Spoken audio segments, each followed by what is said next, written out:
sentimentos, fazendo de nós um só. People around the world sing the same song, solidarity in the world. Meus queridos, minhas queridas, eu volto a falar hoje, a refletir com você sobre a necessidade de reconstruir o Brasil.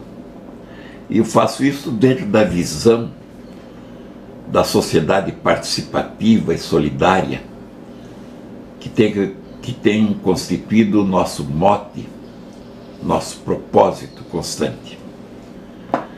Veja que a própria sabedoria popular nos ensina que uma maçã podre é colocada numa caixa de maçãs e ela acaba apodrecendo todas as maçãs da caixa. O que está acontecendo no Brasil é exatamente isto. Colocaram na caixa das instituições nacionais uma maçã podre. A corrupção, a compra e a venda de consciências como forma de governo e como forma de obter apoios de toda ordem. Dessa forma, a maçã podre ultrapassou a tradição antiga da corrupção das pessoas, que sempre existiram as pessoas corruptas, mas apodreceu a caixa toda, as instituições, todas as instituições nacionais.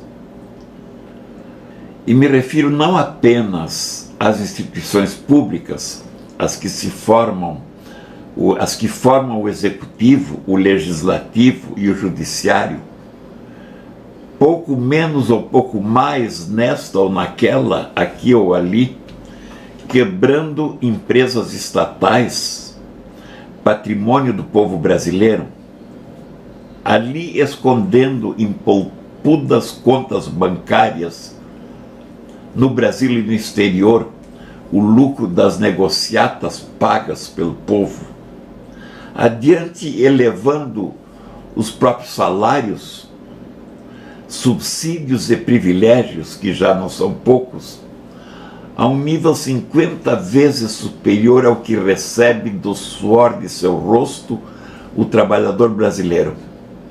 Tudo feito com a consciência tranquila e com a letra da lei prostituída pelos pareceres e explicações caricatas, se não fossem trágicas, que põem a interpretação, o parecer, acima da lei, a lei acima do direito e o direito acima da justiça. E assim, como na história da maçã podre, que apodreceu a caixa toda, se conseguiu apodrecer as instituições nacionais. As consequências se tornam mais graves ainda quando se considera que a corrupção, a partir das instituições nacionais, se derramou sobre as instituições da sociedade. As mais evidentes, aquelas que atuam diretamente com o caixa, ou com a caixa do governo, as empresas, transformadas em clientes preferenciais do mercado de compra e venda, como nos revela a Operação Lava Jato, ou ainda hoje, no dia de hoje, a chamada espertamente recuperação judicial da OI, que em poucos anos, desde os nebulosos negócios portugueses e da igualmente nebulosa formação do maior conglomerado nacional de telefonia, à sombra do governo brasileiro, conseguiu amealhar um prejuízo de 70 bilhões de reais, mantendo um sistema de telefonia dos mais caros do mundo civilizado, embora não dos mais eficientes. 70 bilhões de reais. De onde vem e para onde foi tamanho valor em tão pouco tempo? Valor que é e continuará sendo uma caixa preta, se não estiverem atentos os órgãos transparentes que ainda conseguem sobreviver no Brasil, fazendo justiça, apesar das chincanas hábeis dos poderosos.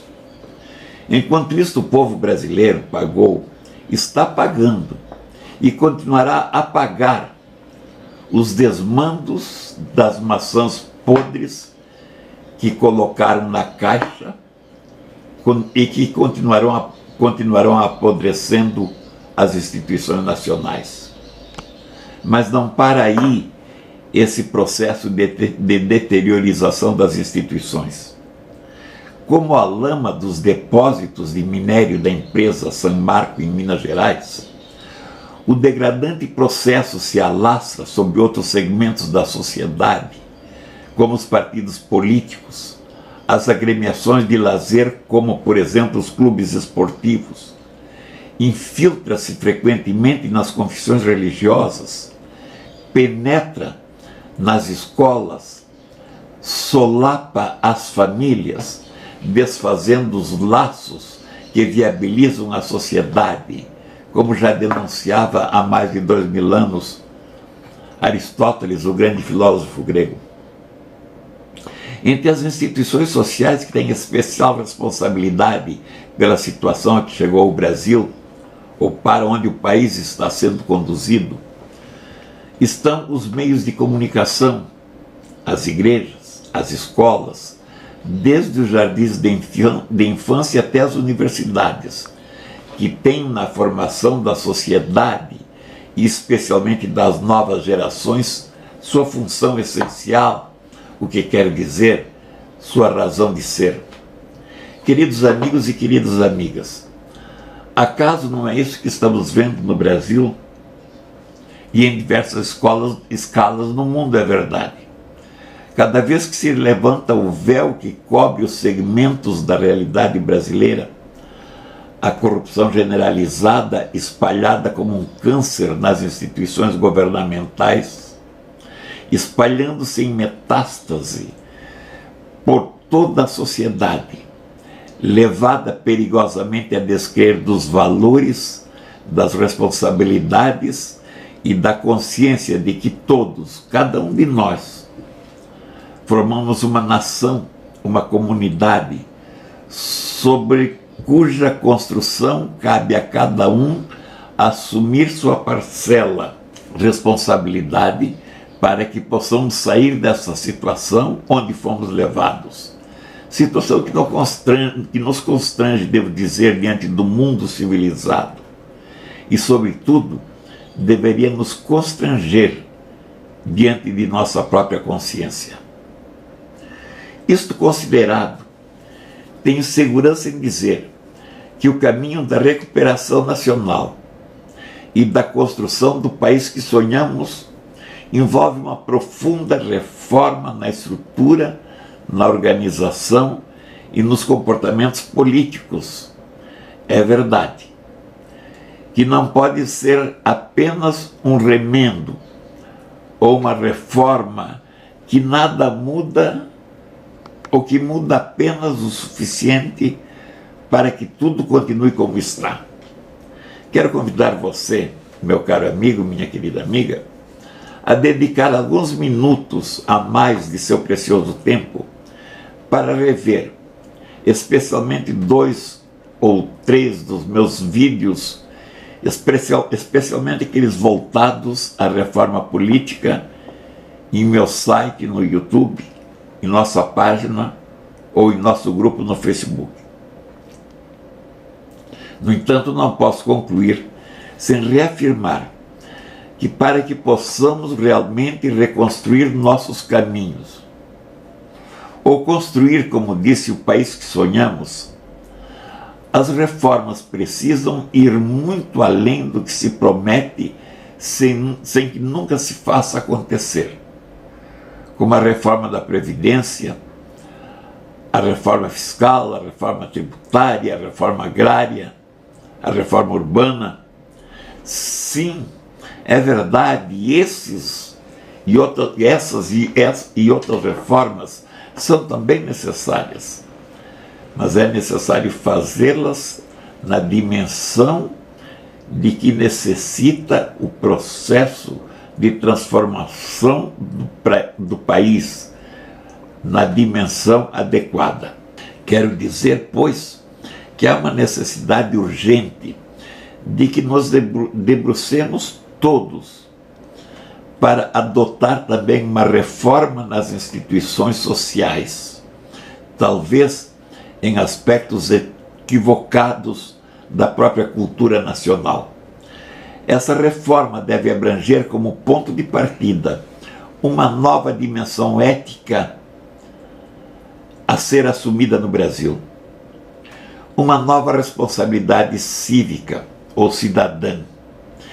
E uso essa palavra cidadã gasta pela forma superficial e despida de conteúdo, como é frequentemente utilizada.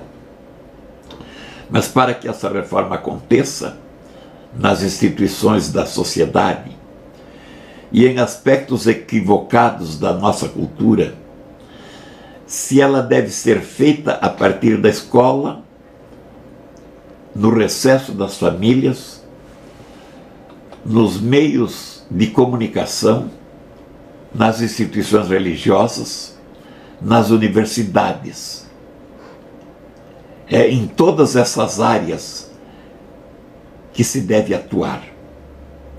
Registro esse pressuposto porque frequentemente essas instituições, voltadas cada uma ao que julga ser seu fim específico, esquecem de que a ética, a cidadania, a responsabilidade pela construção da sociedade, do país, constituem um compromisso comum de todos, sejam pessoas ou organizações sociais.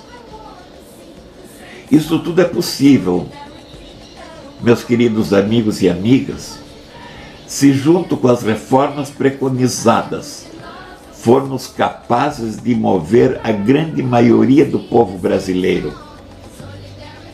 aquela maioria que constitui a massa de consciência a que se refere frequentemente nossa proposta de participação e solidariedade. Cada um onde estiver, em torno da retomada dos valores essenciais que formam a nacionalidade e constituem a própria essência ou a base da convivência humana civilizada, participativa e solidária, ou da sociedade com que sonhamos. Não tenhamos dúvida, a mudança virá, mas virá através da sociedade consciente, capaz de sair da posição cômoda das maiorias. Quero dizer que a mudança virá de mim, de você, ou demorará a vir, ou simplesmente não virá, na medida em que formos ausentes. A todos, meu grande abraço e meu pedido a cada um, meu caro amigo, minha querida amiga, que reflita, comente, divulgue, compartilhe, porque esta é uma causa comum. A todos um abraço.